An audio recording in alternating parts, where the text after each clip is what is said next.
പാവിത്രത്തിൻ്റെ ഒരു അപ്കമിങ് എപ്പിസോഡിലേക്ക് എല്ലാവർക്കും സ്വാഗതം. മുഹൂർത്തത്തിനുള്ള സമയം അടുക്കുംതോറും വിക്രമിൻ്റെ മനസ്സിങ്ങനെ കടലിരമ്പുന്നത് പോലെയാണ്. എന്താണ് ചെയ്യേണ്ടതെന്ന് വിക്രമിന് അറിയുന്നില്ല. പെട്ടെന്ന് ശ്രീജ അങ്ങോട്ട് വരുന്നുണ്ട്. എടാ വിക്രം, എനിക്ക് നിന്നോടൊരു കാര്യം ചോദിക്കാനുണ്ട്. എന്നോട് സത്യം പറയണം. നിൻ്റെ മനസ്സിലിപ്പോൾ രാധയാണോ അതോ വേദയാണോ? ഇത് കേൾക്കുന്ന സമയത്ത് വിക്രമിന് എന്ത് പറയണമെന്ന് അറിയുന്നില്ല. പെട്ടെന്ന് ഇങ്ങനെ ഒന്നും മിണ്ടാതെ നിൽക്കുന്നു. ഇത് കണ്ട് ശ്രീജ ചോദിക്കുന്നുണ്ട്, എന്താ നീ ഒന്നും മിണ്ടാതെ നിൽക്കുന്നത്? എനിക്കറിയാം നിന്റെ മനസ്സ് മുഴുവനും വേദയാണ്. എടാ വിക്രം, നിന്റെ മനസ്സിലുള്ളതിങ്ങനെ തുറന്നു പറയാതെ നീ അമ്മ പറയുന്നത് അനുസരിച്ച് നിന്നാലേ നിന്റെ ജീവിതമാണ് നശിക്കാൻ പോകുന്നത്. എടാ, അമ്മയ്ക്ക് വേദയോട് നിറയെ സ്നേഹം മാത്രമേ ഉള്ളൂ. അമ്മ വേദയോട് കാണിക്കുന്ന ദേഷ്യമൊക്കെ ഉണ്ടല്ലോ, വെറുതെയാ. അമ്മയുടെ മനസ്സിൽ ഇപ്പോഴും അവളോട് സ്നേഹമാണ്. പിന്നെ അമ്മയ്ക്ക് നീ വിവാഹം കഴിച്ച് നല്ലൊരു കുട്ടികളുമായി ജീവിക്കണമെന്ന് മാത്രമേ ആഗ്രഹമുള്ളൂ. അത് വേദയായാലും രാധയായാലും അമ്മയ്ക്ക് കുഴപ്പമൊന്നുമില്ല. നീ വേദയെ വീട്ടിൽ നിന്നും പുറത്താക്കിയപ്പോൾ അമ്മ പേടിച്ചു പോയി. നിൻ്റെ ജീവിതം ഇനി ഒറ്റപ്പെട്ടു പോകുമോ എന്നായിരുന്നു അമ്മയുടെ ചിന്ത. അതുകൊണ്ടാണ് പെട്ടെന്ന് രാധയുമായിട്ടുള്ള നിൻ്റെ വിവാഹം തീരുമാനിച്ചത്. ഇത് കേട്ട് വിക്രം പറയുന്നുണ്ട്, എന്തിനാ ചേച്ചി ഇനി ഇതെല്ലാം പറയുന്നത്? ഇത് പറഞ്ഞിട്ട് ഇനി കാര്യമില്ലല്ലോ എന്ന് ചോദിക്കുന്ന സമയത്ത് ശ്രീജ പറയുന്നുണ്ട്, പിന്നെ കാര്യമില്ലാതെ ഇപ്പോഴും നിങ്ങളുടെ വിവാഹം നടന്നിട്ടില്ല. ഇനിയും സമയമുണ്ട്. ഈ വിവാഹം നടന്നാലേ നിങ്ങൾ 4 പേരുടെ ജീവിതമാണ് നശിക്കുന്നത്. നിൻ്റെയും വേദയുടെയും വിവാഹം, പിന്നെ നിൻ്റെയും വേദയുടെയും ജീവിതം, കൂടാതെ ആ രാധയുടെയും ശക്തിയുടെയും ജീവിതവും കൂടി നശിച്ചു പോവും. എന്തിനാ വിക്രം, നീ ചെന്ന് നമ്മുടെ വേദയെങ്ങും വിളിച്ചിട്ട് വാ എന്നിങ്ങനെ പറയുന്നുണ്ട്. ഇതും പറഞ്ഞ് നമ്മുടെ ശ്രീജ പെട്ടെന്ന് അവിടെ നിന്നും പോകുന്നുണ്ട്. വിക്രം ഇങ്ങനെ ചിന്തിച്ച് നിൽക്കുന്നുണ്ട്. അവൻ എന്ത് ചെയ്യണമെന്ന് അറിയുന്നില്ല. വളരെ ആലോചനയിലാണ്. ഇതേ സമയം നമ്മുടെ വേദയാണെങ്കിൽ വിവാഹത്തിനായി ഒരുക്കിക്കൊണ്ടിരിക്കുന്നു. നമ്മുടെ വേദയുടെ മുത്തശ്ശി അങ്ങോട്ടേക്ക് വരുന്നുണ്ട്. വർഷയെ പെട്ടെന്ന് തന്നെ മുത്തശ്ശി അവിടെ നിന്നും പറഞ്ഞയക്കുന്നുണ്ട്. എന്നിട്ട് വേദയോട് ചോദിക്കുന്നുണ്ട്, എടേ മോളെ, നീ എന്താ മനസ്സിൽ വിചാരിച്ചിരിക്കുന്നത്?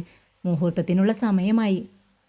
ഇത് കേട്ട് വേദ പറയുന്നുണ്ട്, അതിനെന്താ മുത്തശ്ശി, എൻ്റെ സ്നേഹം സത്യമാണെങ്കിൽ, ഞാൻ വിളിക്കുന്ന ദൈവവും സത്യമാണെങ്കിൽ എന്തായാലും വിക്രം എന്നെ വിളിക്കാൻ വരും. അവൻ എന്നെ വിളിച്ചിറക്കി കൊണ്ടുപോകും മുത്തശ്ശി എന്ന് പറയുന്നുണ്ട്. ഇത് കേട്ട് മുത്തശ്ശി പറയുന്നുണ്ട്, അതെ മോളെ, നീ എന്ത് പറഞ്ഞിട്ടും കാര്യമില്ല.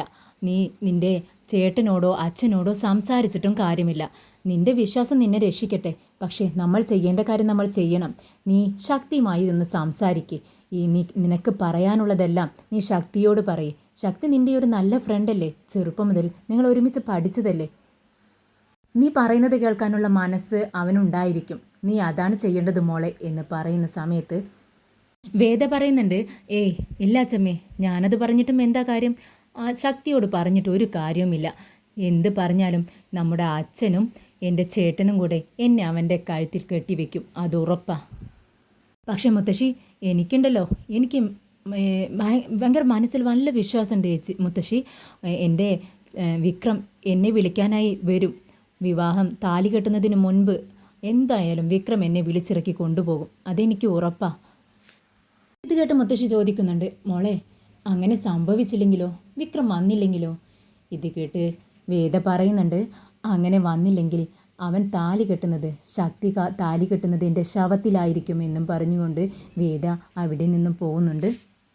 വേദയുടെ വിവാഹത്തിൽ പങ്കെടുക്കാനായി ശങ്കരനാരായണൻ്റെ ഫ്രണ്ട് ഒരു അഡ്വക്കേറ്റ് വരുന്നുണ്ട്. അദ്ദേഹം ചോദിക്കുന്നുണ്ട്, സാർ, നിങ്ങളുടെ മകളെ വീണ്ടും ആ വിക്രമിന് വിവാഹം കഴിച്ചു കൊടുക്കുകയാണോ എന്ന് ചോദിക്കുന്ന സമയത്ത് ശ്രീ പറയുന്നുണ്ട്, ഏയ് നിങ്ങളെന്താ ഇങ്ങനെയൊക്കെ പറയുന്നത്? നിങ്ങൾക്ക് ഞങ്ങൾ ഇൻവിറ്റേഷൻ കാർഡ് തന്നതല്ലേ, എന്നിട്ടും നിങ്ങളെന്താ ഇങ്ങനെ സംസാരിക്കുന്നതെന്ന് ശ്രീ ചോദിക്കുന്നുണ്ട്. ഇത് കേട്ട് അഡ്വക്കേറ്റ് ചോദിക്കുന്നുണ്ട്, ഇല്ല, ഞാൻ പുറത്ത് വിക്രമിനെ കണ്ടു, അതുകൊണ്ടാണ് ഞാൻ ഇങ്ങനെ ചോദിച്ചതെന്ന് പറയുന്നു. പെട്ടെന്ന് തന്നെ ശ്രീ അവിടെ നിൽക്കുന്ന ശക്തിയെ അങ്ങോട്ട് വിളിക്കുന്നുണ്ട്. ശക്തി, ഒന്നിങ്ങോട്ടേക്ക് വാ എന്ന് പറയുമ്പോൾ ശക്തി വേഗം തന്നെ വരുന്നുണ്ട്. എന്നിട്ട് അഡ്വക്കേറ്റിനായി പരിചയപ്പെടുത്തി കൊടുക്കുന്നുണ്ട്. എൻ്റെ വേദയെ വിവാഹം കഴിക്കുന്നത് ആളാണ് ഈ നിൽക്കുന്നത്. ശക്തി എന്നാണ് പേര്. ഞങ്ങളുടെ അച്ഛൻ്റെ പെങ്ങളുടെ മകനാണ് ശക്തി എന്നുകൂടി പരിചയപ്പെടുത്തി കൊടുക്കുന്നു. പെട്ടെന്ന് ഇദ്ദേഹം ശക്തിയോട് പറയുന്നുണ്ട്, സോറി സാർ എന്നിങ്ങനെ പറയുന്ന സമയത്ത് ശക്തി ഒന്ന് അന്തം വിടുന്നുണ്ട്. ഇദ്ദേഹം എന്തിനാണ് തന്നോട് സോറി പറയുന്നത്? അഡ്വക്കേറ്റ് അങ്ങോട്ടേക്ക് പോകുന്ന സമയത്ത് ശക്തി ശ്രീയോട് ചോദിക്കുന്നുണ്ട്, അല്ല അണ്ണ, എന്തിനാ ഇദ്ദേഹം എന്നോട് സോറി പറഞ്ഞത്?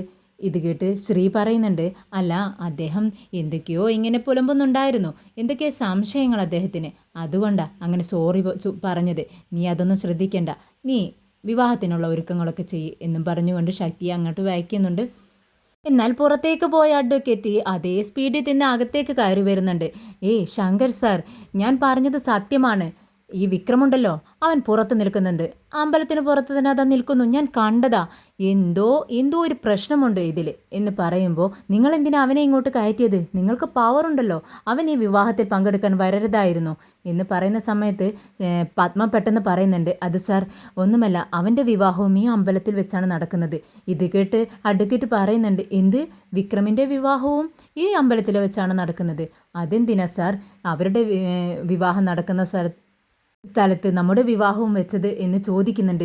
ഇത് കേട്ട് ശങ്കരനാരായണൻ പറയുന്നുണ്ട്, ഇതിനെല്ലാം കാരണക്കാരൻ ഇതാ നിൽക്കുന്നു, ഈ ശ്രീയാണ്.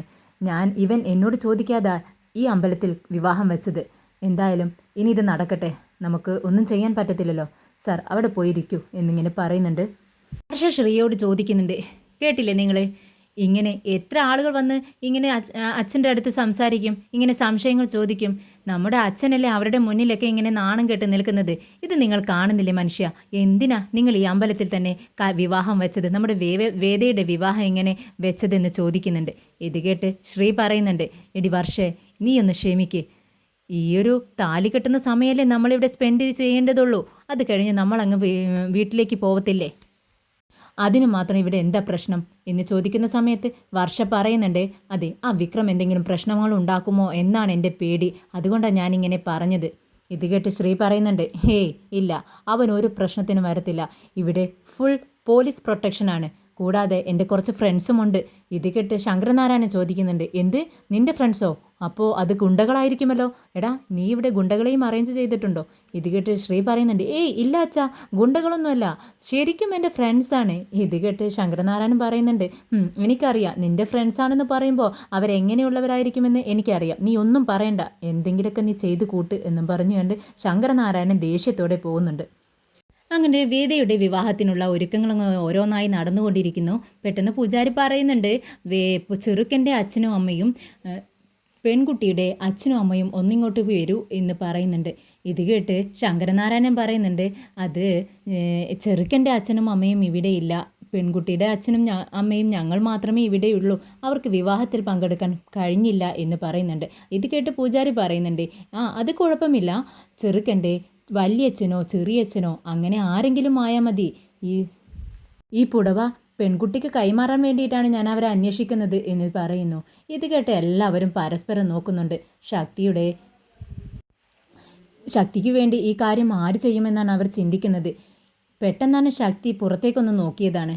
അപ്പോഴാണ് വിക്രമിൻ്റെ അച്ഛനും അമ്മയും, അതായത് നമ്മുടെ മാഷും ശങ്കരനാരായണൻ കമലാമ്മയും അതിനെ പോകുന്നുണ്ട്, അപ്പുറത്തേക്കൂടെ പോകുന്നത് കാണുന്നത്. പെട്ടെന്ന് തന്നെ വളരെ സന്തോഷത്തോടെ ശക്തി എഴുന്നേറ്റ് അവരുടെ അടുത്തേക്ക് ഓടി ചെല്ലുന്നുണ്ട്. മാഷെ, എന്നെ ഓർമ്മയുണ്ടോ എന്ന് ശക്തി ചോദിക്കുമ്പോൾ മാഷൊന്നിങ്ങനെ ആലോചിക്കുന്നുണ്ട്. മോനെ, എനിക്കങ്ങ് ഓർമ്മ കിട്ടുന്നില്ല. ഇത് കേട്ട് ശക്തി പറയുന്നുണ്ട്, ഞാൻ വിക്രമിൻ്റെ ക്ലാസ്മേറ്റ് ആയിരുന്നു. എപ്പോഴും 10th സെക്കൻഡ് റാങ്ക് വാങ്ങുന്ന ശക്തിവേലിന് സാറിന് അറിയത്തില്ലേ, ഓർമ്മയില്ലേ എന്ന് ചോദിക്കുന്നു. ഇത് കേട്ട് മാഷ അന്തം വിട്ട് ചിരിക്കുന്നുണ്ട്. എന്നിട്ട് പറയുന്നുണ്ട്, എനിക്ക് ഇപ്പോൾ ഓർമ്മ വരുന്നുണ്ട്, നീ ആളാകെ മാറിപ്പോയല്ലോ, കണ്ടപ്പോൾ എനിക്ക് മനസ്സിലായില്ല. ഇത് കേട്ട് ശക്തി പറയുന്നുണ്ട്, ഞാൻ UK-യിലായിരുന്നു, എൻ്റെ ഫാമിലിയും അവിടെ തന്നെയാണ്, ഒരു ബിസിനസ് കാര്യത്തിന് വേണ്ടി ഞാൻ നാട്ടിൽ വന്നതാണ്. പെട്ടെന്ന് എൻ്റെ മാമൻ്റെ മോളുമായി എനിക്ക് വിവാഹം കൺഫേമായി, ഇന്നെൻ്റെ വിവാഹമാണ്. ഇത് കേട്ട് മാഷ് പറയുന്നുണ്ട്, ആണോ, നിൻ്റെ ഫ്രണ്ട് വിക്രമിൻ്റെയും വിവാഹം ഇന്നാണ്? ഇത് കേട്ട് ശക്തി പറയുന്നുണ്ട്, എനിക്കറിയാം സാർ, അവനുമായി ഇപ്പോഴും ഞാൻ കോണ്ടാക്റ്റിലുണ്ട്, എനിക്ക് വേണ്ടി നിങ്ങളൊരു ഉപകാരം ചെയ്യുമോ? ഇത് കേട്ട് മാഷ് ചോദിക്കുന്നുണ്ട്, എന്താ മോനെ? അല്ല മാഷ്, എൻ്റെ അച്ഛനും അമ്മയും UK-യിലായതുകൊണ്ട് അവർക്ക് വരാൻ കഴിഞ്ഞിട്ടില്ല, അതുകൊണ്ട് പെൺകുട്ടിക്ക് പുടവ കൊടുക്കുന്നത് ചെറുക്കൻ്റെ അച്ഛനോ അമ്മയോ വേണമെന്നാണ് പറയുന്നത്, അവരല്ലെങ്കിലും ആരെങ്കിലും ബന്ധുക്കൾ വേണമെന്ന് പറയുന്നു. സാറും അമ്മയും ഒന്ന് വരാവോ, എന്നെ ഒന്ന് ഹെൽപ്പ് ചെയ്യാവോ എന്ന് ചോദിക്കുന്നു. അതിനെന്താ മോനെ, ഞങ്ങൾ വരാമെന്നും പറഞ്ഞുകൊണ്ട് ശക്തിയുടെ പിറകെ അവർ ചെല്ലുന്നുണ്ട്. എന്നാൽ ഇതെല്ലാം നമ്മുടെ ശ്രീ കാണുന്നുണ്ട്. ശ്രീ ഈ ശക്തി ഇതെന്താ ചെയ്യുന്നതെന്ന് ചിന്തിച്ചുകൊണ്ട് നിൽക്കുവാണ്. ശ്രീക്ക് ഇങ്ങനെ ദേഷ്യം വരുന്നുണ്ട്.